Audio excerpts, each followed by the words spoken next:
Hey guys, it's Julien. Today I'm going to be talking to you about how I made my new track, Escape from Versailles, the original mix. I am really excited to be sharing this track with you guys. I've actually been sitting on it for a minute, and now it's out on my own label. The video is super dope as well. If you haven't already, go check the track out. Link is at the top of the description. And also, while you're at it, go grab the track on Beatport. It's just like $1.29 or something, but it really helps support me. If you guys enjoyed all these videos and all the information I've given you, I would really appreciate it if you go grab the track on Beatport. Again, it's not that expensive. And also, you can get the full project files, samples, MIDI, presets, literally everything from the track right in the top of the description as well. So all those links are right there. Thank you so much for the support, guys, and let's dive into how I made the track. So this is a pretty standard track layout from me, as you guys have seen before. You know, usually I like to keep the kick and kind of like the bass sort of main stuff along the top.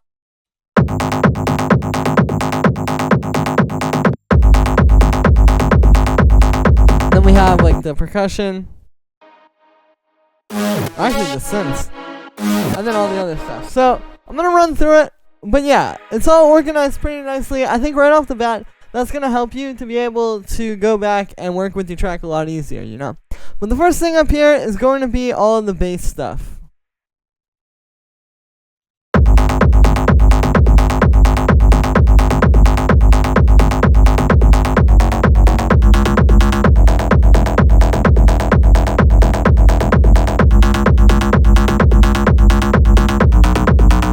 So, the idea behind this track, or at least like a big concept I was playing with here, is what would it sound like if we have like a rumble kick, like just a standard,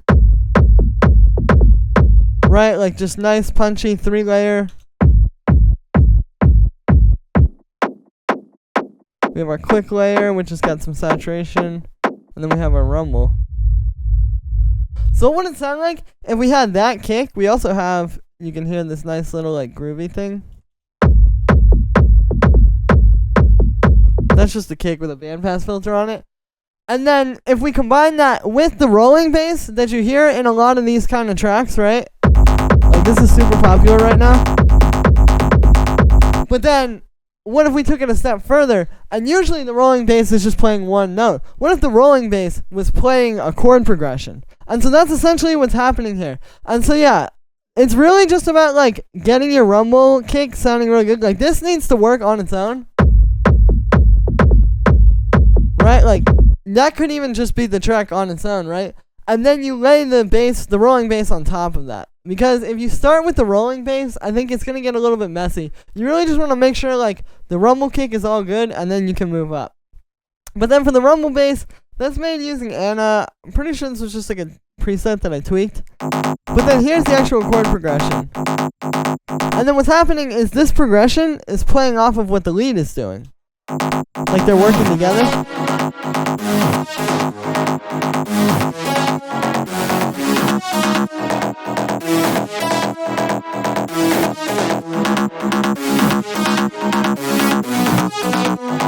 So yeah, that's how you want to write these. It's like, it's not just like two separate things. Like I wrote these as one, and the truth is I actually wrote these both with neither of these sounds set up. Like I think it was just written on like piano or a sine wave or something like that, which is always good, because then you know if it sounds good on like piano or like just a sine wave or something like that, then when you go and put it onto these cool instruments, then yeah, obviously it's gonna sound really good there too. And this is just in the key of F minor. Like you can see, I could call out the scale right now, like root note, minor 7th, 4th, 6th, another 4th, minor 3rd. Like if you know your minor scales, like obviously that's very basic, but it's just like the way that we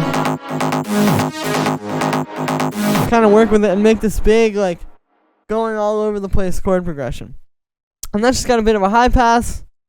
I've got a low pass filter, which is automating, and then just a volume shaper. You know, trying to keep this clean. And it's like, if it doesn't sound really good in the synth, then I'd rather take my time and work on a really good sound in the synth rather than take an okay sound and then go and add a bunch of saturation and stuff to it.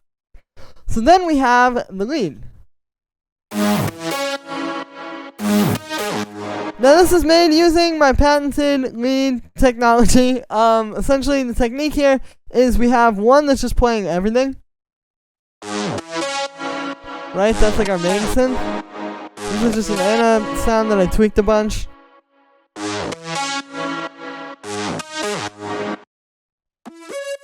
And then we have one playing the high notes. And then one playing the low notes. So it's like these two.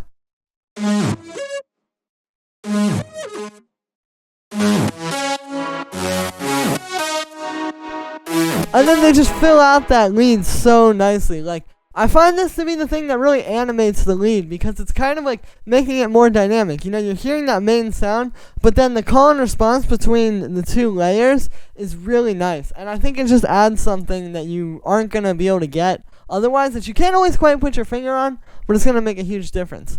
So we've got those three.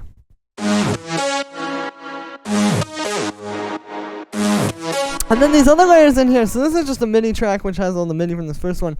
I kept these in here because I want you guys to see it. I actually experimented a little bit with running this MIDI through my Sub 37 back there, the Moog, and it sounded pretty cool.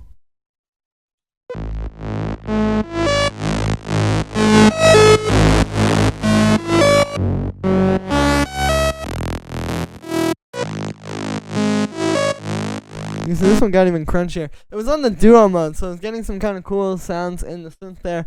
But essentially, it just didn't really fit into the track. I kept it in there. If you want to mess with it and you grab the project file, go ahead, maybe make a remix with that or something. But yeah, it was just something I was experimenting with. And then on the group of those, you can see it's, you know, pretty basic stuff. It's just like high pass filter, high end boost, a volume shaper to make it bounce off the kick, and then just a low pass to automate it throughout the track. And yeah, so those three things I just showed you, the lead, the main bass line, and then the kick, that's really the foundation that this track is sitting on. Everything else down here is really just to kind of help execute that vision, right? Like, the vision of this track is like, what is it going to sound like if we just have this like crazy, like almost like Vangelis type, you know, sort of progression, but then in a techno track. So the way like you want to think about that is you got to think about like just getting the stuff you need to execute that, and then all the other stuff down here is just like to make that work, like the hi-hats and percussion. You can see we have like this layered hi-hat here, shaker, another shaker on top of that. We have like some nice reverb claps and stuff. But it's like, yeah, all this stuff is just like to make that groove work. And that's how you want to think about it. You're not looking for like the magical, perfect hi-hat sample or anything like that. It's just, you have a nice kick, you have the bass, you have all that stuff. Like, just find some that create a good groove over top of it. And this also has to work on its own too, you know. The way I view this is it's kind of like when you write a pop song, a lot of times like a pop song, they kind of do that technique I was talking about earlier, right? Like, write it with just voice and piano, and then you can go and do the instrumentation later, but you know it's a solid song. To me, this, like just listening to this drum groove with the rumble kick,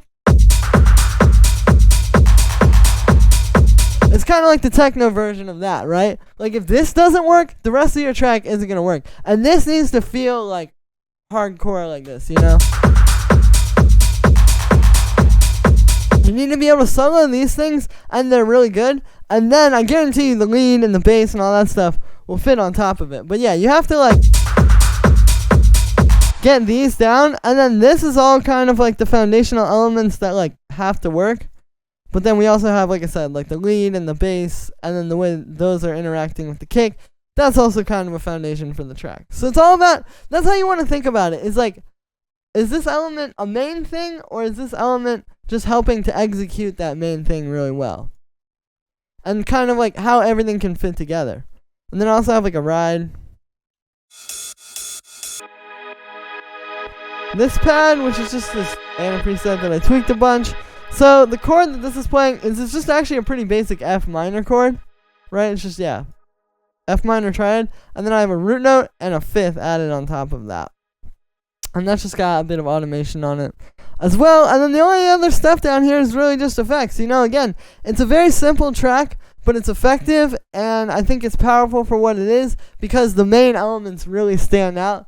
And it knows what it's doing as well. You know, like, it's not like trying to do too much. Like, it's just the perfect amount of stuff that you can digest it in 1 or 2 listens, and all of that stuff is working really well. And that's really the guidelines to making a track.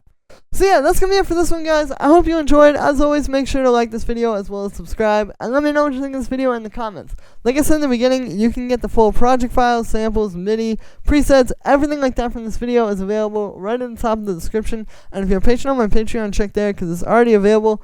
Thank you so much, guys, for all the support. And I will see you tomorrow with another video.